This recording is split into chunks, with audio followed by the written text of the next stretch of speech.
اتفاق ہے کہ انہوں نے جو ابھی آیتیں پڑھی وہ آیتیں اس کتاب پر منطبق ہوتی ہیں، اسی کو کہتے ہیں اس میں اتفاق باب السلف۔ عجیب بات ہے، اس وقت جن حالات سے ہم گزر رہے ہیں عالم اسلام، بہت سے لوگوں کے ذہنوں میں سوال پیدا ہوتا ہے کہ اللہ میاں نے مسلمانوں کو چھوڑ دیا ہے، اسلام کو ساتھ چھوڑ دیا ہے۔ ایسے لوگوں نے جیسے شبہات کا اظہار بھی کیا ہے کہ کیا مسلمان بے یار و مددگار ہیں، کس طرح مسلمانوں پر آفتیں آ رہی ہیں اور مسلمانوں کو ختم کرنے کی کوششیں کی جا رہی ہیں، اسلام کو مٹانے کی کوشش ہو رہی ہے، حرمین کو دھمکی دی جا رہی ہے، دشمن کو یہ جرأت، جبکہ مسلمانوں کے 70 سے اوپر ملک ہیں، ان کی فوجیں ہیں اور ان کی اقتصادی اور ان کی سیاسی اور ان کی اقتصادی پوزیشن بہت اچھی ہے، لیکن وہ اس وقت یتیموں کی طرح زندگی گزار رہے ہیں، ان کے دین کا مذاق اڑایا جا رہا ہے،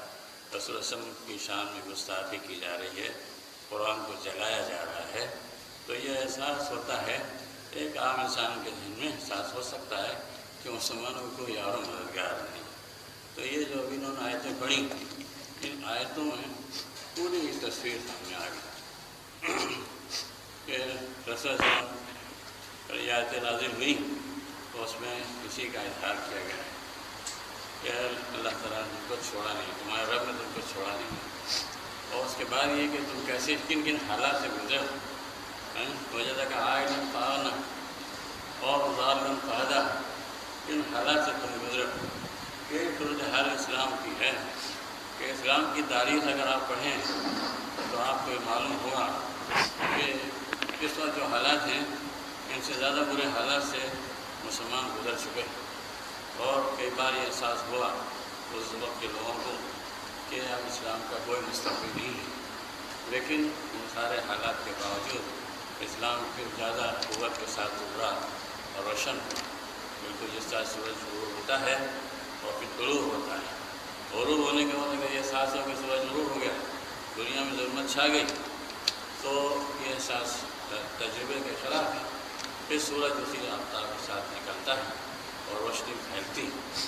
اسلام کی مثال سورج سے دی گئی ہے۔ حضرت مولانا نے بھی اپنی بعض تحریروں میں اسلام کو سورج سے تشبیہ دی ہے کہ اسلام سورج کی طرح ہے کہ سورج تو غروب ہو جاتا ہے ایک علاقے میں، دوسرے علاقے میں غروب نہیں ہوتا ہے۔ جیسے اس وقت یہاں روشنی ہے، بعض علاقوں میں اس وقت تاریکی ہے۔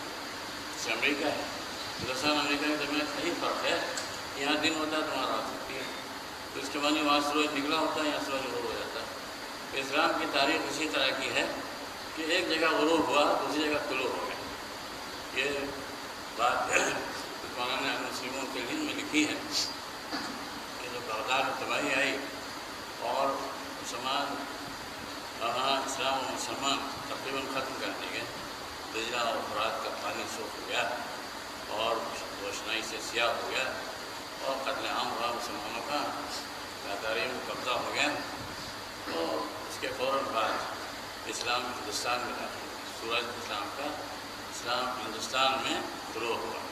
7ویں صدی ہندوستان میں اسلام کی ابتدا کی صدی ہے۔ المسلمون فی الہند پڑھی تو آپ اس میں دیکھیں، وہاں کتابوں میں ہر کتاب میں ایک نئی فکر ہے، ان کی ساری کتابیں اہمیت رکھتی ہیں کہ ہر کتاب جو ہے وہ ایک خاص موضوع پر ہے اور اس میں ایک خاص فکر ہے، تو ہمارا کی اپنی فکر۔ تو المسلمون فی الہند نے وہاں لکھا ہے کہ 7ویں صدی ترین صدی 656 میں بغداد میں تباہی آئی اور عباسی حکومت ختم ہو گئی، صرف ختم نہیں ہوئی بلکہ بغداد تباہ کر دیا گیا، تاتاریوں کو قبضہ ہو گیا، اور معلوم ہے کہ وہ تاتاری ایسے ہیں جن کے بارے میں کہا جاتا ہے کہ اگر کہا جائے تاتاری کو شکست ہوگی تو قبول نہ کرنا۔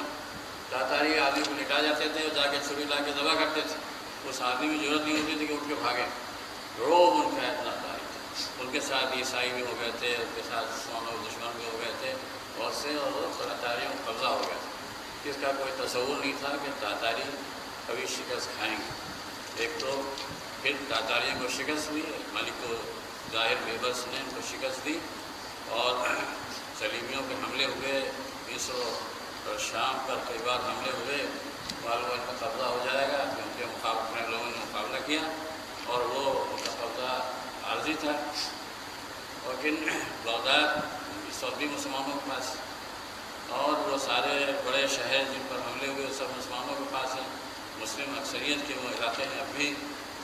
تو یہی نہیں کہ اسلام عراق میں واپس آیا، شام میں واپس آیا، مصر میں واپس آیا، بلکہ ایک نیا علاقہ اس کو مل گیا۔ نیا علاقہ اس طرح کہ ہندوستان جو پہلے گورستان تھا، ہندوستان میں اسلام داخل ہو گیا۔ ایسے منتشر طریقے سے تو مسلمان پہلی صدی میں ہندوستان میں آئے، لیکن طاقت نہیں بنی تھی ان کی حکومت قائم نہیں ہوئی تھی۔ 7ویں صدی میں ہندوستان میں مسلمان حکومت قائم ہوئی، اور وہ حکومت چلی مغلیہ سلطنت کے زوال تک، آخر تک مسلمانوں کی حکومت رہی 2160۔ تو ایک نیا علاقہ اس مسلمانوں کو مل گیا۔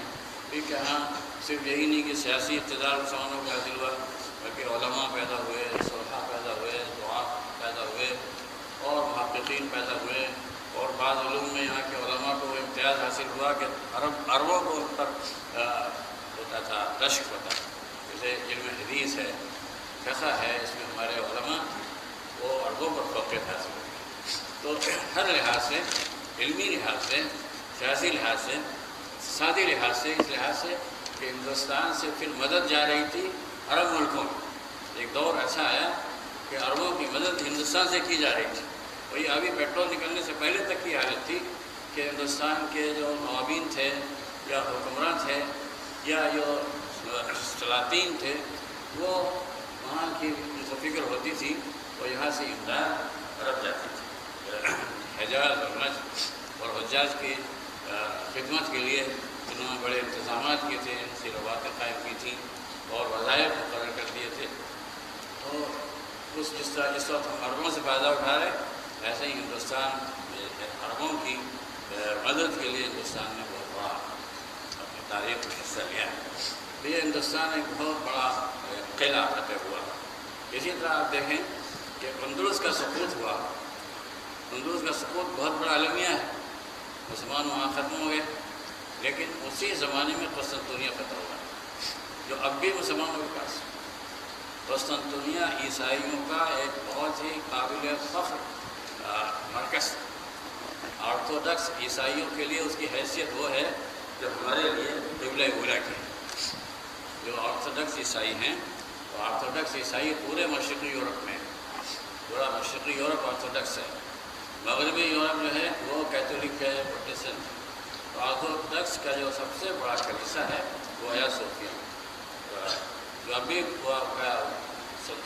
قسطنطنیہ میں ہے، استنبول جسے آپ کہتے ہیں، استنبول میں ہے۔ بس یہ کہ جب مصطفیٰ کمال کی حکومت قائم ہوئی تو انہوں نے سیکولرزم اختیار کیا، اور انہوں نے اس کو مسجد سے مرتب بنا دیا۔ اس کلیسا کو محمد فاتح نے مسجد بنا دیا، انہوں نے اس کو کلیسا تو نہیں بنایا، لیکن اس کو میوزیم بنا دیا۔ اب وہ میوزیم کی اس کی حالت ہے اس وقت، لیکن وہ ہے مسلمانوں قبضے میں۔ اور استنبول میں 90% مسلمان، جبکہ 100% عیسائی تھے، اور وہ کٹر عیسائی تھے، اور وہ ایک خاص فرقے کے وہ پیشوا تھے۔